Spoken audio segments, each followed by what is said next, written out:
Il est fréquemment arrivé qu'un pays ou qu'un empire, déchiré en maintes factions, ce fut la guerre pour l'hégémonie sur la totalité du territoire. Par exemple, ce fut le cas pour l'empire d'Alexandre, à la mort de ce dernier, de Rome, lors d'innombrables occasions tout au long de sa longue existence, de l'Angleterre, lors de la période surnommée l'anarchie anglaise, ou encore, ce qui nous intéressera aujourd'hui, du Japon, préalablement à l'unification définitive de l'île par le clan Tokugawa, qui, sans l'immonde traîtrise subvenue dans le cas adverse, n'aurait certes jamais pu concrétiser son but.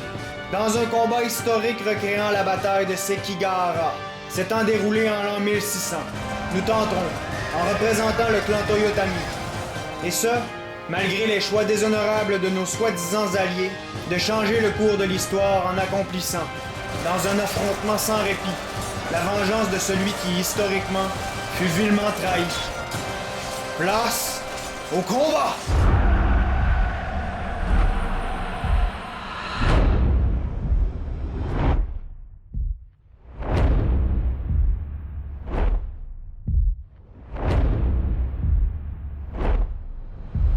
Bon alors, contrairement à notre habitude, bien sûr, comme c'est une bataille historique et qu'aujourd'hui je me prends contre le PC, on n'observera pas ce que je me suis procuré.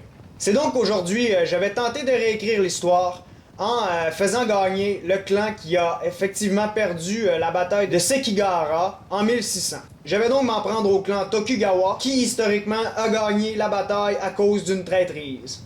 Moi de mon côté, je vais représenter le clan Toyotomi et je vais être, entre guillemets, assisté par deux alliés dont vraiment la fidélité est plus que douteuse. Alors voici mon premier allié, ce dernier possède 200 cavalerie, et voici mon second allié qui va être initialement, comme vous pouvez le constater, placé sur mon aile droite. Le déploiement initial va être relativement chaotique et très peu avantageux pour nous, c'est-à-dire que l'armée va être séparée en deux. Moi ce que je vais faire, c'est que je vais aller me rallier de ce côté-ci pour faire en sorte de vraiment mettre toutes mes forces au même endroit. Voici donc les forces qui vont être sur mon aile gauche, et voici celles qui vont être sur mon aile droite. Cependant, ces forces vont être flanquées par mes alliés. Il y a ici aussi deux petites unités qui vont se trouver de ce côté-ci. Et entre mes deux forces va se trouver mon autre allié. C'est donc que si on se place au centre, vraiment la bataille va se dérouler sur le champ de bataille qui va se trouver juste ici. Et aujourd'hui, j'ai vraiment décidé de mettre la barre assez haute.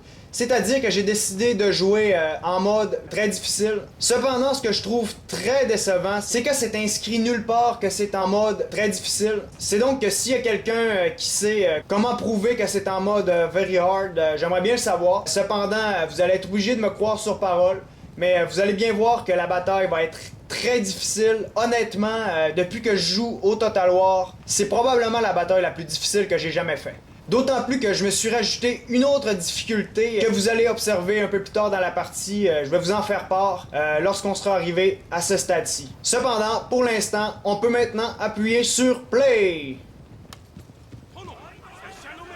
Alors, la première action que je vais faire, ça va être que je vais apporter, comme je l'ai mentionné initialement, mes forces sur la colline. Ben, pas sur la colline, mais sur la plaine que voici.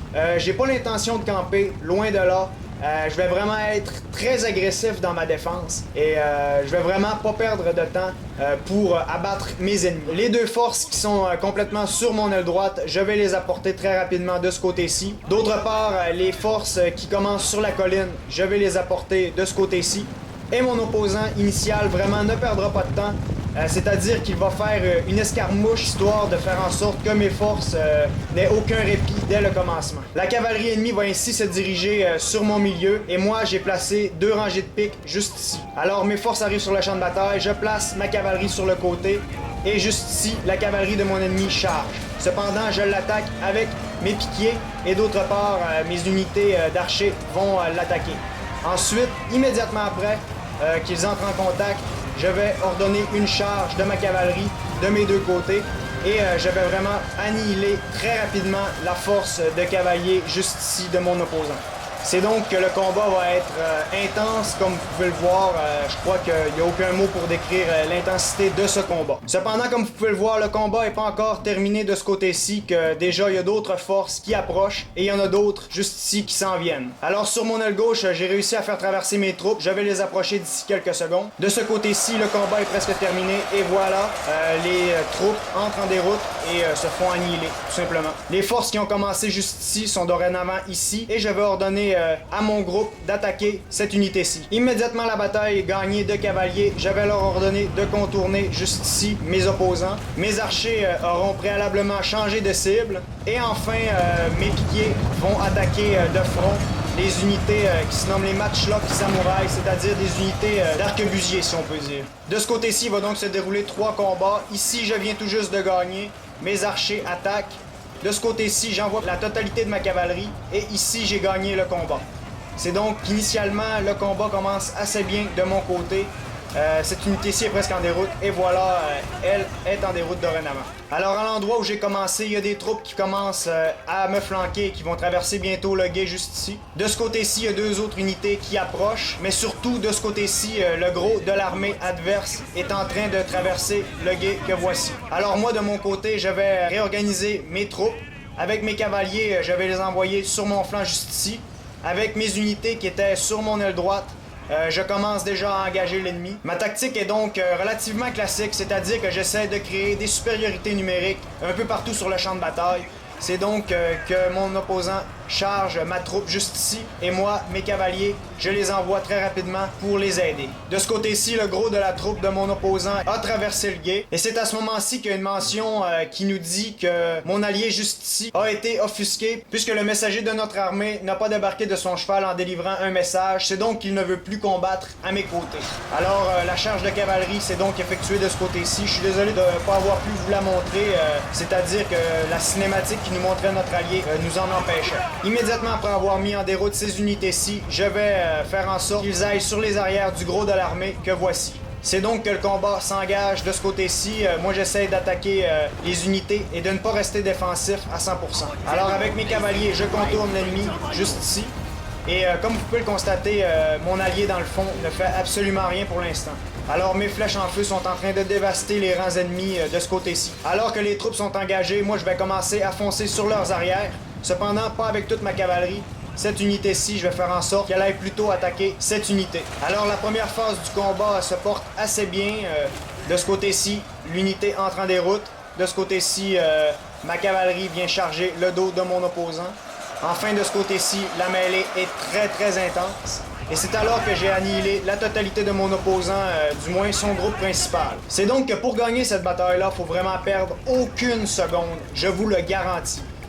Moi, je vais commencer à me réaligner en voyant les unités qui commencent à me flanquer en traversant le gué que voici. Alors, je vais venir m'aligner en partie ici. Et à ce moment-ci, un messager m'apprend que mon allié principal me trahit et va m'attaquer d'ici quelques instants. C'est donc moi, je vais me dépêcher d'attaquer et d'annihiler l'armée de Tokugawa avant que mon ancien allié viennent m'attaquer. Mes archers vont ainsi préparer le terrain avant la charge et de ce côté-ci, je charge et de ce côté-ci, j'enligne ma cavalerie à côté de l'allié le plus neutre du monde. De ce côté-ci, pour l'instant, je suis un peu en train de perdre le combat, cependant, il y a des unités qui approchent. Tandis que du côté de ma cavalerie, je vais éloigner mes cavaliers pour mieux piéger ces 2 unités. Comme vous pouvez le constater, je vais les entourer et je ne vais faire qu'une bouchée de ces derniers.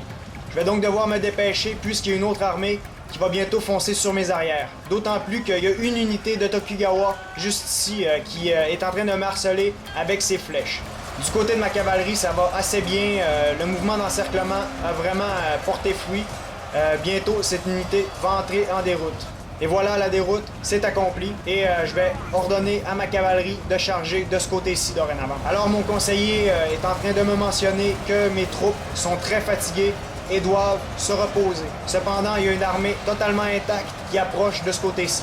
Je vais alors approcher mes archers de ce côté-ci. Et c'est à ce moment-ci que je peux vous dévoiler quel était l'autre détail qui fait en sorte que la bataille est encore plus dure. C'est donc que bien que la bataille est déjà en très difficile, je vais maintenant m'arranger pour que mon allié ne vienne tout simplement pas m'aider. Si je voulais vraiment me faciliter la tâche, je viendrais me placer derrière mon allié et ces unités-ci en s'approchant faire en sorte que mon allié, qui est pour l'instant totalement neutre, vienne m'aider. Cependant, je vais vraiment faire en sorte, si on peut dire, de protéger mon allié ou de le bloquer de ce côté-ci pour ne pas qu'il vienne m'aider, pour que la bataille soit encore plus ardue, plus corsée, c'est-à-dire. C'est donc avec une partie de ma cavalerie, je vais la laisser de ce côté-ci. Et avec une autre partie, c'est-à-dire mes 2 unités les plus complètes, je vais aller prendre l'armée de mon opposant sur le flanc. En arrière ici, il y a le général Tokugawa qui demeure et qui observe le reste de la bataille. Le général qui m'a trahi a donc fait une charge de ce côté-ci et je vais faire en sorte de l'abattre le plus rapidement possible. Alors le gros de l'armée de mon ennemi va me charger. Je vais donc faire très rapidement puisque, comme vous pouvez le constater, l'armée est quand même assez nombreuse, mais surtout, elle est en pleine forme, tant au niveau physique que moral. Je vais ainsi enligner mes troupes le plus rapidement possible et, comme vous pouvez le constater, en arrière, mes archers vont m'appuyer. Alors, juste derrière ici, ma cavalerie que j'avais en réserve et que j'ai fait passer par le guet juste ici, je vais lui ordonner de charger la dernière unité de Tokugawa si on fait fi de son général. C'est donc que je vais faire en sorte de mettre en déroute le plus rapidement possible cette unité. Et voilà, c'est fait.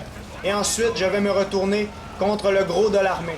C'est donc que pour l'instant, le front est très critique de ce côté-ci.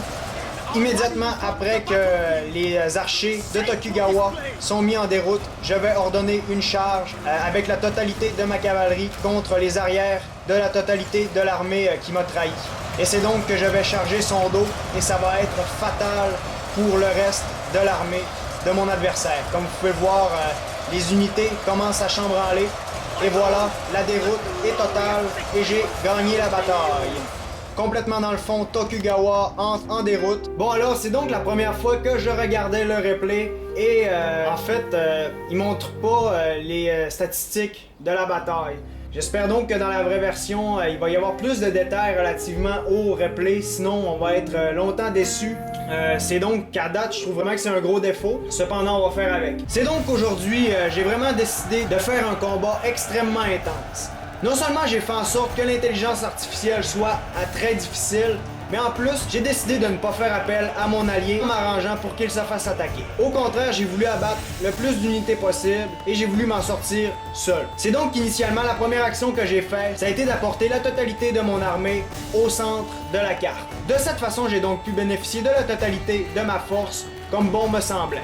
Du côté de mon opposant direct, il a vraiment pas perdu de temps et a fait une charge de cavalier initiale que j'ai très rapidement réprimée. Par la suite, j'ai tenté d'abattre unité après unité, histoire de pouvoir me retourner avec la majorité de mes forces contre le gros de l'armée de Tokugawa. Un peu avant que son armée soit totalement annihilée, mon allié a décidé de me trahir et j'ai donc dû vraiment rapidement annihiler les restes de l'armée de Tokugawa afin de me retourner contre le traître. Je me suis ainsi par la suite aligné afin que ce dernier n'attaque pas mon allié qui est demeuré neutre tout au long de la partie et de cette manière, j'ai été capable de repousser son attaque, notamment grâce à un mouvement de flanc de ma cavalerie qui a vraiment été fatal pour son armée. Pour le reste, j'ai donc 2 critiques à faire en lien avec le jeu. De un, je trouve ça vraiment pénible qui marque pas vraiment le niveau de difficulté et de l'autre, je trouve ça aussi très peu pratique le fait qu'il ne montre pas les statistiques à la fin de la bataille. Malgré tout, Shogun 2 est un jeu vraiment très prometteur et j'ai vraiment très hâte au 15 mars pour qu'on puisse enfin jouer en ligne et qu'on puisse vraiment mesurer nos forces contre de vrais humains. Et voilà!